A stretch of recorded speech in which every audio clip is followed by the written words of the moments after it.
Jesus said, here I stand, won't you please let me in? And you said, I will tomorrow. Jesus said, I am He who supplies all your needs. And you said, I know, but tomorrow,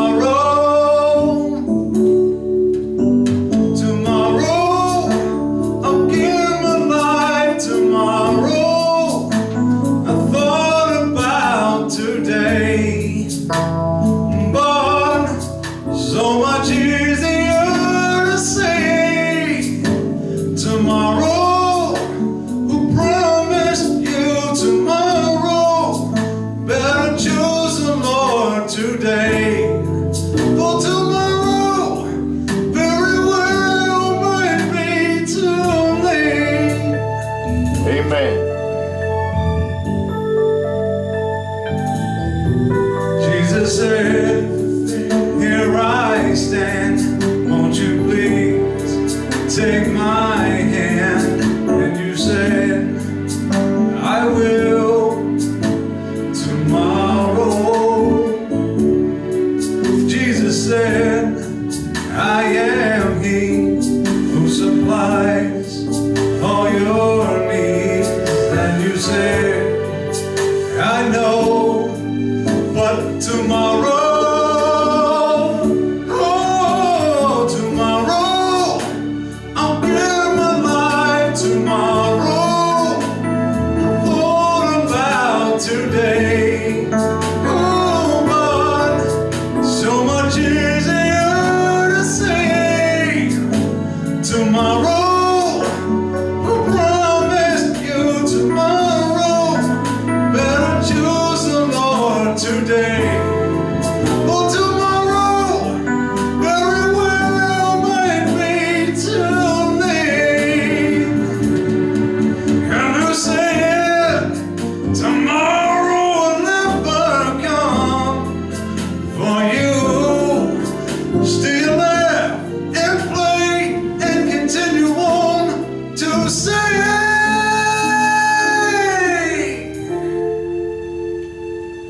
tomorrow. Forget about tomorrow. Won't you choose the Lord today? Oh, please, don't just turn and walk away. Tomorrow is not promised. Don't let this moment slip away.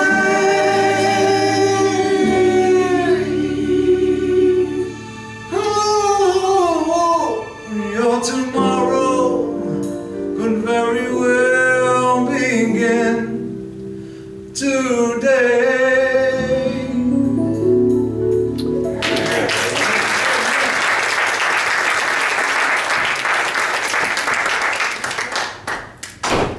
We might do that more often. Yeah.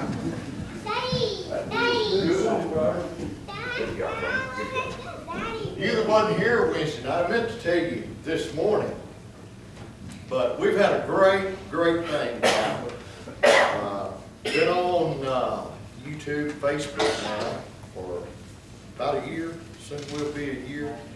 And you that were here, don't say anything, but I was amazed at how many hits that we've had on Facebook that people are watching regularly from Florida, California, Texas, Michigan, Wisconsin, New York, 57,000. Amen. And a lot of them are regular viewers. So we don't know what the effects of it is. We may never see one of them walk the aisle here. We may never see one of them get saved here. But now we've got some folks that are watching that are some hard cookies, tough cookies, men and women, and we're getting a lot of young people, teenagers. And that amazes me. I thought, well, why do they want to hear an old man? Right. It's that. It's that. So I got excited about that. I just couldn't believe that all that was happening. I'd have been big tickle with 1,000. Like if you'd open your Bible, the book of Judges. We're finishing up now. We got the 13th judge. How many of you superstitious? I walk under ladders. I do anything I want to do on the 13th. If a back cat crosses in front of me, Lord help it. Because if it gets just right, I might take him out. I won't turn and go the other way. And I've got a friend, I don't know whether I ever told y'all this or not, but pennies mean nothing to him. I've walked around behind him in Alabama for years, and no telling how many dollars I picked up. He'd look in his hand and he had some pennies. He'd take the nickels, dimes, quarters out, and he'd just throw the pennies. Well, I just ran after him. He's going to throw them away, I'm going to pick them up. Pennies make dollars is what I always heard. And if he saw a penny, our other friend, if he saw a penny and it was on tails, he wouldn't pick it up. That's bad luck. If it was on heads, he'd get it. I'd get it heads or tails. Didn't make any difference to me. Money was money was money. So superstition comes from tradition and old wives' fables. I'll tell you one more. When my grandmother was living, we had a lady to die, and Mary Lou went and fixed her hair, and so Barbara went along with her to keep her company at the funeral home. And Barbara, at that time, was expecting Tracy. And my grandmother, I thought we was going to have to take her to the doctor. She said, "Don't you dare go down there. You will mark that baby." And I thought, how do you mark a baby? And then I remember telling me this. Said, "She's gone down there, go get a cross-cut saw and put under the bed."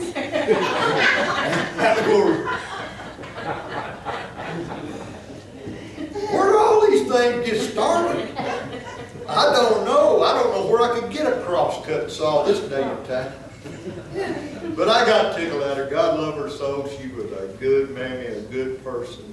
But she was dead serious on that. She was dead serious.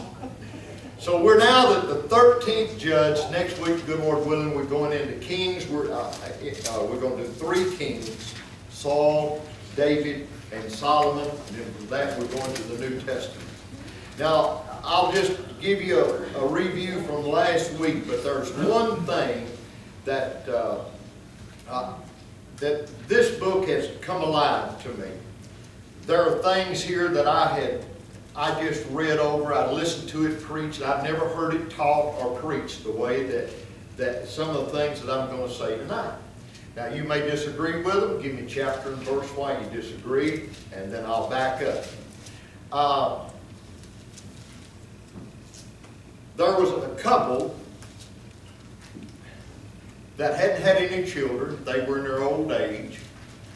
And an angel of the Lord came unto them and said that they were going to have children. She had one child and named him Samson. And he was a Nazarite. But there's one thing I want you to understand about him that God has just kind of opened up His Word to me. She never told, that angel never told his mother for him not to drink strong drink or to eat unclean meat. For this purpose and this reason. Because he was going to be born of a clean vessel. He told the mother, said, don't drink wine or strong drink. Strong drink is beer. Or don't eat anything that is unclean. And that means their hooves and their mouths had to match. A hog is an unclean animal. A cow is a clean animal. So he said, eat clean things. And he said, because he's going to be a Nazarite, and the Nazarite was one that he never shaved the hair on his head. And so, as he came and God gave him birth, he came into existence, it tells us that Samson began to grow in stature, and as he grew in stature, that the Spirit of the Lord began to move upon him. Now, the Spirit of God did not dwell in him. It didn't dwell in any of the Old Testament prophets or characters. It always dwelt upon them. The Spirit of God would come upon them. So the Spirit of God began to move him, and God began to show him that he was not like other people. Because when the power of God would come upon him, he'd find strength. And so the first thing that he did when he came to manhood, that he wanted a woman.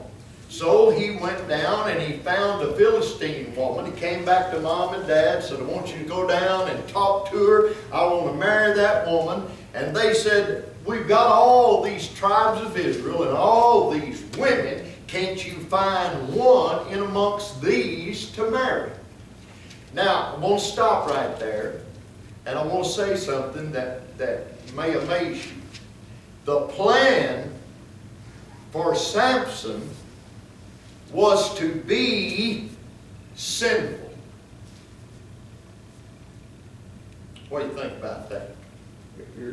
Can God bless somebody that sins? Can God lay a program down for somebody that lives ungodly to accomplish godliness? We're going to find out that He can.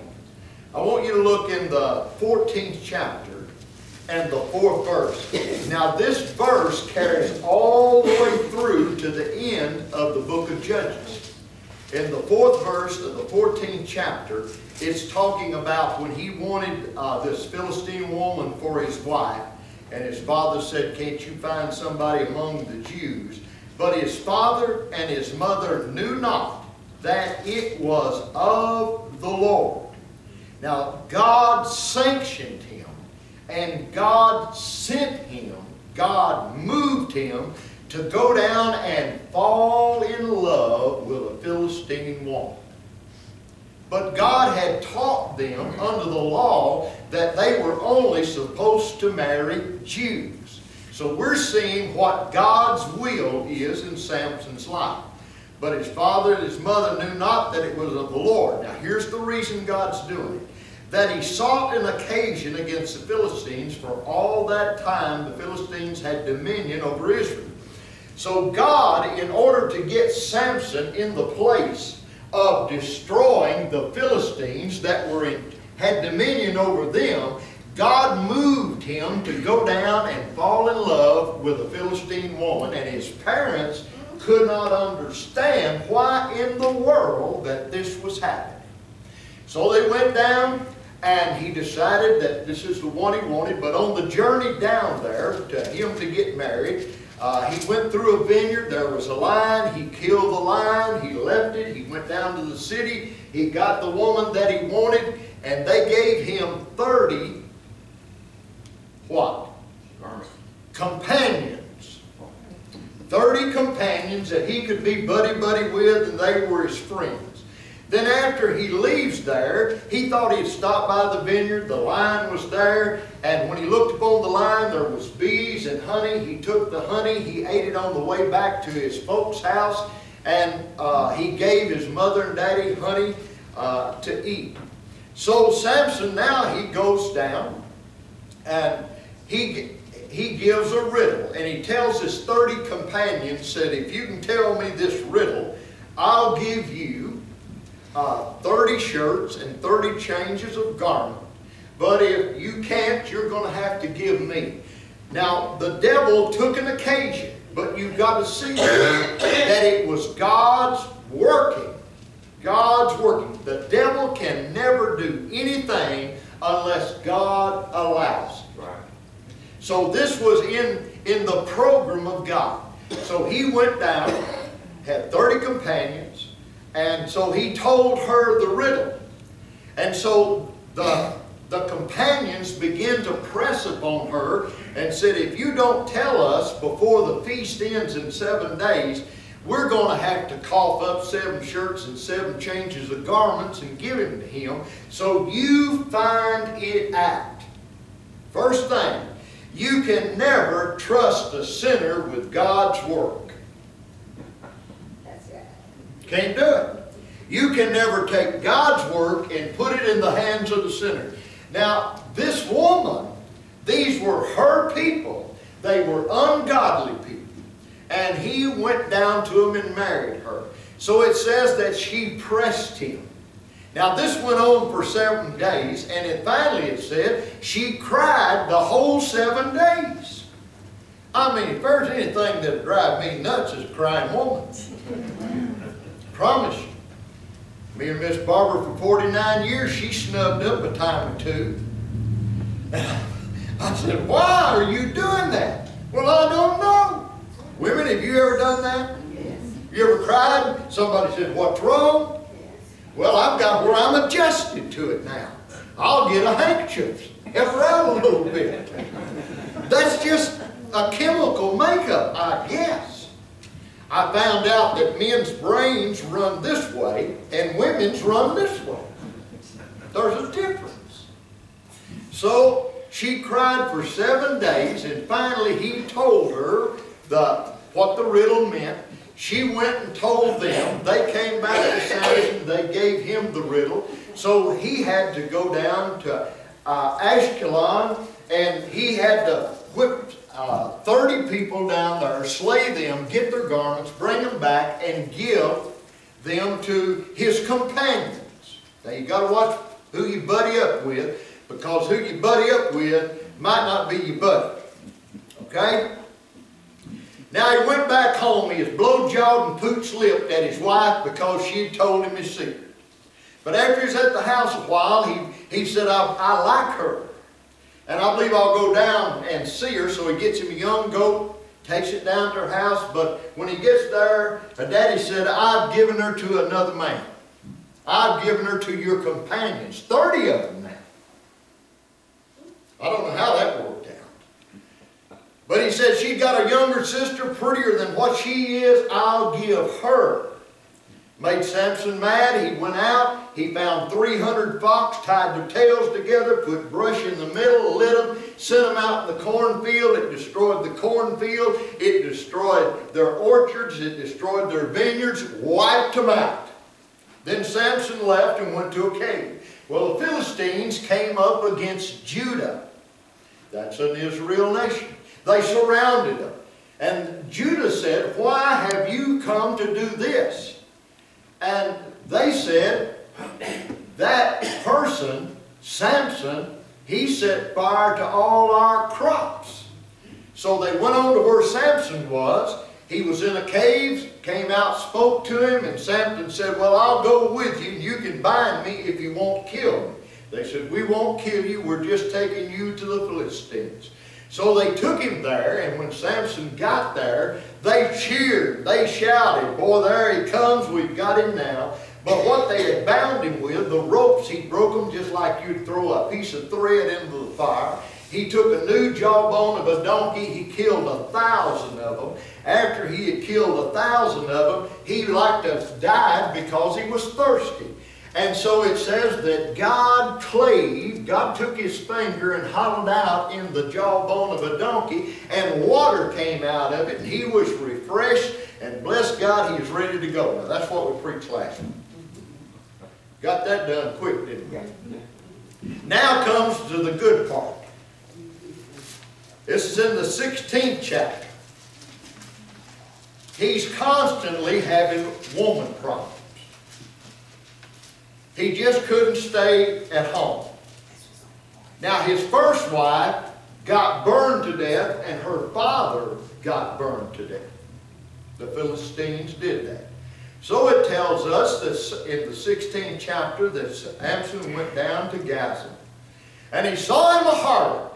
He thought, instead of falling in love with somebody, I'll just go on visitation.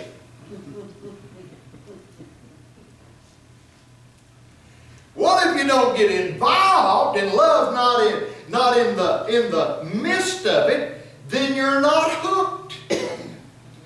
So while he was in there, the word came out and passed to the people that were in Gaza, said, Samson is down there seeing that prostitute. And they said, let's get everybody together, and when he gets up in the morning and heads out, then we'll jump on him and kill him right there. But he said Samson slept till midnight, or whatever he's doing.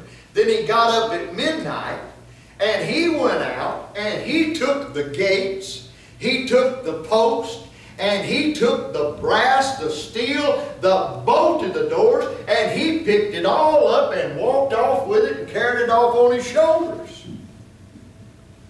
That power came from God. Now here in the midst of him, God allowed him to escape while visiting a prostitute in an enemy's camp. That don't make sense to me. But you got to remember, he was not under grace. He was under law, and God had made him a judge. And a judge was somebody of no importance, of no power, no ability to free Israel or to do anything. So he uses these type of people in order to free Israel and to bring Israel out of bondage. Now after Samson got finished in Gaza, it says that it came to pass afterwards that he loved a woman. Now he's fallen in love. Looks like the second time you're falling in love, this is the real thing. This is it. I've got a friend in Alabama. He's coming up. They called me yesterday and said, what are you doing on the 4th? I said, I'm waiting on you. I didn't know what he was talking about. He said, how'd you know? I said, man, I know everything. He said, well, so me and some of the buddies are coming up. I said, man, that's great. We were talking down there one day, and I didn't know. I'd never asked him. He's not married now. I said, Richard, how many times have you been married? His face got red. He said, 8. I said, are you kidding me? The next day there was another guy over and they was talking about marriage and divorce. I said, have you got a Guinness World Book of Records with you? The boy said, no. I said, when you get home, you look it up on your computer, because where it says divorce, you're going to find Richard's picture there. 8 times. I said, man, can you get it right after that 2nd or 3rd or 4th? He said, well, I married one of them 2 times. I said, oh my Lord. That must be love. So Samson falls in love with a woman named Delilah. And when he fell in love with her and went to her and was living with her, the lords of the Philistines, this is in the 16th chapter, 4th, 5th verse starts in there. The Philistines came to her and said, I want you to, what's that word? Entice. Entice. Now, what does it mean to entice someone?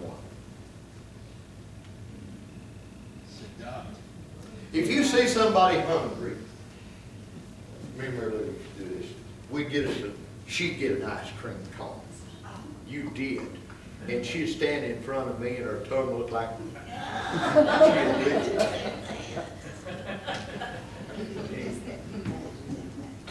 that enticed me. I do her the same way. But she did more for me than I did for her. Entice. You got somebody wanting an ice cream cone, you eat an ice cream cone in front of them. Buddy, that's enticing. Now what he was saying, what the Lord was saying is, this is what I want you to do. I want you to use your skills. I want you to use your abilities. I want you to use your feminine personality, your persuasion. I want you to use what you've got in order to get him to tell you what he's got. Because what he's got is what we want so that we can defeat him. Now business is really getting good. So they enticed her. They said, if you'll do this, every one of us, and the Bible doesn't say how many of them it were. This is in the 5th verse.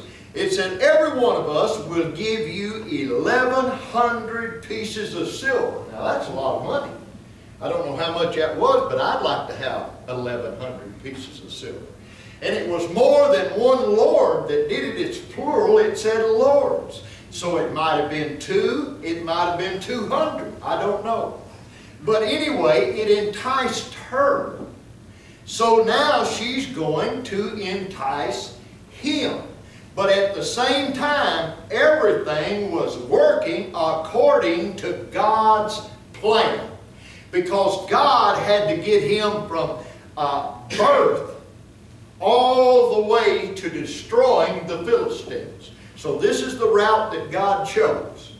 And so it said, the woman, Delilah, came unto him and said, Samson, I pray thee, just tell me, you know, we're in love now. And you're my favorite man. You're a big boy. Just tell me where your strength lies.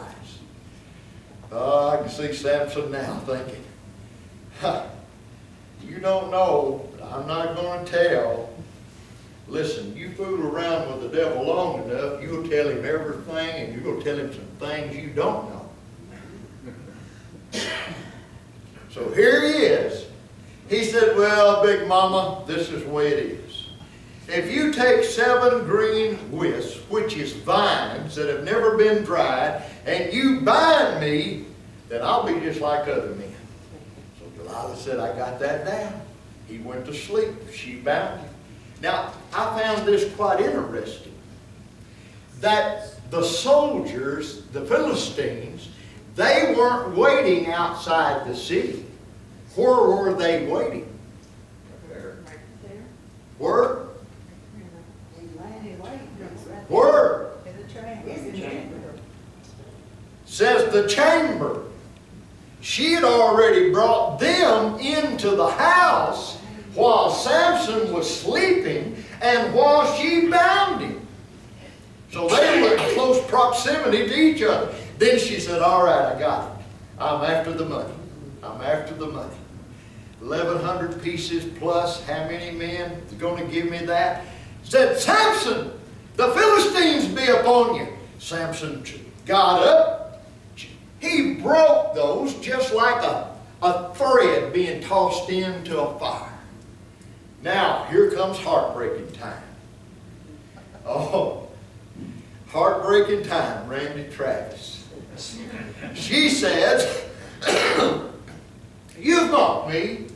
You've made a liar out of me. Why won't you tell me? He said, all right, darling, I'm going to let you on the secret inside.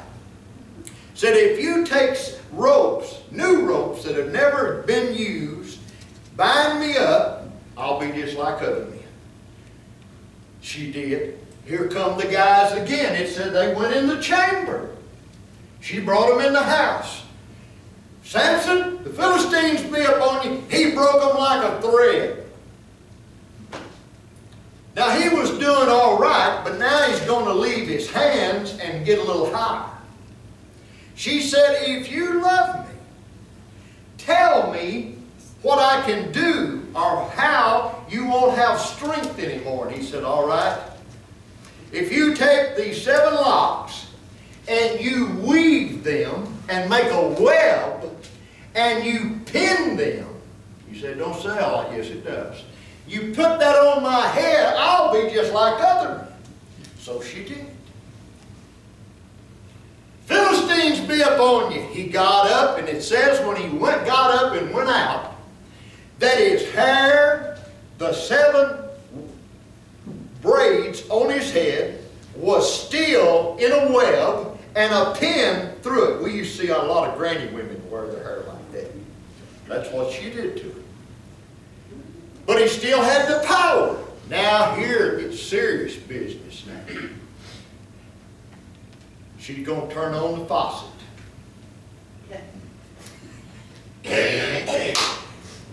Men just might as well to give up before they ever turn the faucet on. Whatever they're asking, just go on and do it. Don't ask her to mow the yard, she'll cry. Mow it. Don't ask her to sweep the house, sweep it. So she goes in and she said, you know, you've mocked me. I've given myself to you. And I love you. I love you with all my heart, mind, body, and soul. I love you. Why won't you tell me where your strength lies? She pressed him so hard that the Bible said he was almost pressed to death. I mean, she was pressing. So, Samson, out of weakness, now you've got to remember, God still got a program, and he's heading him down the road to get his program fulfilled. And he said, I'm a Nazarite. You see these braids, these locks of hair? It's never been cut. I was born with hair, and it has grown, and this is where my power is. Now, I've heard people say, Samson got his hair cut off. He didn't. He said, if you shave my head, I'll be just like any other man. Then I find this quite interesting. So, he went to sleep on her knees. Can you get this picture? Darling. Now, how in the world could a man fall asleep on a woman's knees? Well, she had nearly killed him, pressing him and crying and saying, please, darling, tell me, tell me, tell me, tell me, tell me. He was wore out. That's harder than a job. And so he went to sleep. Now, Delilah didn't cut his hair. Delilah called for a man. I don't know whether it's a barber or what he was, just said a man. And the man came in, he was laying his head on her knees, and he shaved all the hair off his head. And then comes test time. This is what she did.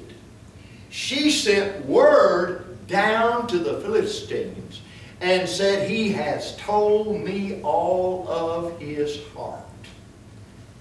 He hadn't held anything back. The next thing they did is they all brought her the silver that they had promised. They didn't do that the first 3 times. But the 4th time, she said, he has told me all of his heart. And so they brought the silver. Then these guys were back in the chamber again. And then she said, the Philistines be upon you. Well, he thought, no big deal. Just shake yourself like you did every other time. But this time, something was different. The Bible said he did not know that his hair was gone. He did not know that the Spirit of God was not upon him. He did not know that through his confession of where his strength was, he had no more strength. And this time, things were different. It says, the Philistine took him, 21st verse of the 16th chapter. But the Philistines took him and put out his eyes and brought him down to Gaza and bound him with fetters of brass, and he did grind in the prison house. Now get this picture. The most powerful man as far as strength that had ever lived on the face of this earth, or that would ever live on the face of this earth. Now, how do I know that? It's because the power and the strength of God is unmeasurable. God is all-powerful, all-knowing, and all-seeing. God can do what He wants to do at any time He wants to do it. So Samson now, he has been demoted from being the strongest man to the weakest man by betraying who he was and what God made him.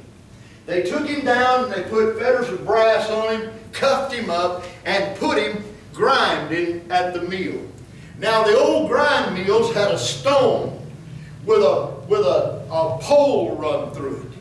And they would take their wheat, barley, whatever, and they would put it there, and they would go round and round and round and round, moving all the time, putting pressure and grinding all the time, but they never were going anywhere. I can remember as a kid, Daddy taking on the side of a hillside, he put out sorghum cane. And I can remember the old mule, old Katie, hooked her up, and I sat there as a little boy, and that mule go round and round, and so I got up, and I run me a circle, but I fell out. I got drunk. And I couldn't figure out how is that mule standing on all 4 feet, because when I tried that, I got drunk and passed out. Just fell out. Can you imagine? Samson, day after day after day after day, blind, cannot see, grinding in a mill with a stone turning and him being the power supply to it. But now listen, he was still headed where God wanted him. Now God had taken his strength, or he had given his strength up, but still in the will of God. He was grinding in the mill with his eyes out, still doing and still headed where God wanted him to go. But then the next verse is great, 22nd verse. Howbeit the hair of his head began to grow again after he was shaven. Now comes the great day. The Philistines, they had to do some celebrating.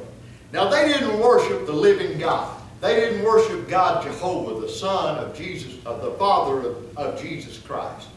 They worshiped and made sacrifices, 23rd verse, unto Dagon, their God. And when they did that, they rejoiced, and their rejoicing was because Samson was now locked in fetters of brass, down grinding with a grind. Just grind and grind. Your life ever get like that? Boy, mine has. At times, boy, just feel like I'm an old mule hooked to a pole and just grinding. Samson was there, but something was about to happen that nobody knew except for God. God had a plan. God had a program. And so his enemies made a sacrifice. Philistines made a sacrifice unto Dagon, and they rejoiced. And they said, our God hath delivered Samson, our enemy, into our hands. And when the people saw him, they praised their God. For they said, our God hath delivered unto our hands our enemy, and the destroyer of our country, which slew many of us. Now it said in the next verse, and when they were merry, what they were doing, they got drunk. They were celebrating. They were having a hoop and holler. They weren't Baptist, I'll guarantee you. Baptists can't hardly give a holy grunt. But I mean, these guys were rejoicing and they were praising a false god that did not even exist. And they said, bring Samson out that we might make sport of him. Now all that means is we're going to poke fun at him. And by poking fun at him, we're going to poke fun at his God. Well, they didn't have any idea that God was fixing to upset their party. Things was going to happen to them that they did not see coming at all. So they brought him out, and boy, they cheered. Our God is the God. Our God has delivered him, Samson, into our hands. He whipped us and he destroyed us, but we have blinded him and we've got him now. They let him out. They made sport of him. They placed him between the pillars. It said that there was a young lad that led him by his hand. And he told the young lad, he said, let me feel the main pillars of structure. What holds this place up? Now he's going to take up a line now. He said, so I can rest. I'm a little bit tired. Whew. He wasn't a little bit tired. He was a whole lot tired. Because he'd been down there grinding. He'd been down there blind. Couldn't see, but now something's going to happen in his life. Only time I can ever find Samson pray. Samson never prayed. Samson never said, God, what do you want me to do? He just did what he wanted to do. Married a heathen woman, went into a prostitute, went down to Delilah that betrayed him. He never said, God, what's your will in my life? What do you want me to do? The only prayer that he ever prayed was at the end of his life, and it was a selfish prayer. Stay with me now. And Samson called unto the Lord and said, O Lord God, remember me, I pray thee, and strengthen me. I pray thee only this once, O God, that here's a selfish prayer, that I may be at once avenged of the Philistines for my 2 eyes. Selfish prayer. He was thinking more about himself. Now you're thinking this man is a godly man. He's a heathen. Nothing godly about Samson. But God was using him to accomplish something. You remember when we started with the verse that his mother and daddy did not know that this was the plan of God? God had him a program. Now God's begun to move in that way. He prayed that prayer. I want to avenge my eyes. They put my eyes out, God. I want to take them down. Well, it said that this place was crowded, had 3,000 people. Some on the roof. 29th verse. And Samson took hold of the 2 middle pillars, upon whom the house stood, and on the which was borne up, and the one with the right hand and the other with the left hand. And Samson said, let me die with the Philistines. The Spirit of God never had been as strong upon him as it was in that moment, because it wasn't a lion, and it wasn't 1,000 men, and it wasn't for 30 garments that he had to fight. Now was the power of God upon him. Now the will of God is going to be done. Now God is going to get his purpose from bringing Samson into the world. His hair had grown back. God turned his power back on him. Left hand, right hand, and he stood and he began to move. It wasn't Samson that was doing the destruction. It wasn't Samson that was moving the main pillars. It was God that was doing the destroying, because that was God's program when Samson was born. Amen. So God can take ungodly things and he can get glory out of them. Now, I'm going to say this and we'll quit. We live in grace. We don't live under law, judges, kings, priests. We live under grace. God still can take ungodly things, right? Me and you, and change us into the image of His dear Son, wash us of our sins, blot out our sins, write our names in heaven, and give us eternal life. But I found this quite interesting, how God took something for His honor and glory that was nothing. Stand with me.